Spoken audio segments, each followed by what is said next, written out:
The Curse of the Ouija Board. In the small town of Belmont, rumors circulated about an abandoned house at the end of Willow Street. The residence, known as Hastings House, had been vacant for decades. It was said that the house was haunted by restless spirits, but the town's youths, ever curious and eager for a thrill, saw it only as an opportunity to prove their bravery. On a Halloween night, 4 friends decided to test the rumors. Clara, Lucas, Julia, and Michael, all 17, brought an old box containing a Ouija board to Hastings' house. The box belonged to Clara's grandmother, who always warned about the dangers of meddling with the board, but the youths were more excited than fearful. "Come on, it's just a game," Lucas said, trying to mask his own unease. Entering the house, the friends were greeted by a heavy silence and the smell of mold. The main room was covered in dust and cobwebs. The walls, once white, were now yellowed and cracked. Clara lit some candles she had brought, and the 4 sat in a circle around the Ouija board, placed on the floor. "Everyone ready?" Julia asked, trying to keep her voice steady. They placed their fingers lightly on the planchette, and Clara began to recite the traditional words. "Spirits of the beyond, we call upon you. If there is any spirit present, please give us a sign." For a few minutes, nothing happened. The friends began to relax, thinking the game was nothing but a superstition. But then, the planchette started to move slowly. First, it spelled the word hello.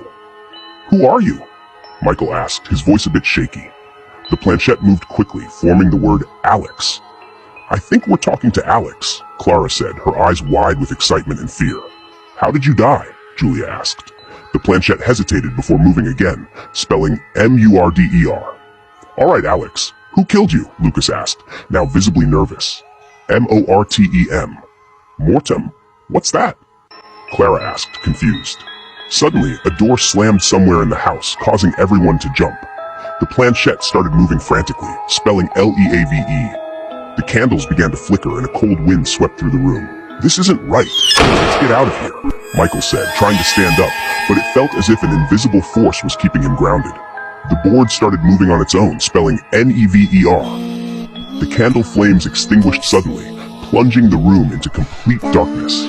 The friends could hear whispers around them, incomprehensible words coming from all directions. "We need to leave now," Clara screamed, her voice full of panic. But the door they had entered through was now closed and locked. The room seemed to shrink, the walls closing in on them. The whispering grew louder, turning into a deafening roar. The planchette spun violently on the board, stopping only to form the word D-E-A-T-H. Suddenly, the room fell silent again. The candles relit themselves, and in the center of the room where the board had been, stood a shadowy figure. It was Alex, the spirit they had summoned, with empty, lifeless eyes and a face twisted in pain. "You should not have come," the figure said in a voice that seemed to echo from the darkness itself. "Please, let us go," Julia pleaded, tears streaming down her face. "You must pay for what you have done," Alex said, his voice cold as ice. The figure began to approach, and the friends felt an unbearable pressure on their chests. Lucas collapsed to the floor, his eyes wide with terror. Clara tried to drag him, but her movements were slow and heavy, as if submerged in water. With the last bit of strength he had, Michael grabbed the board and shouted, "We will send you back to where you belong." He began reciting banishment words his grandmother had taught him, while Alex's figure writhed in pain. With a final scream, Alex vanished, and the pressure in the room eased. The friends, exhausted and terrified, ran to the door, which was now open. They left the house without looking back, swearing never to meddle with forces they didn't understand. That night, when they returned home, they burned the Ouija board, hoping it would end the curse.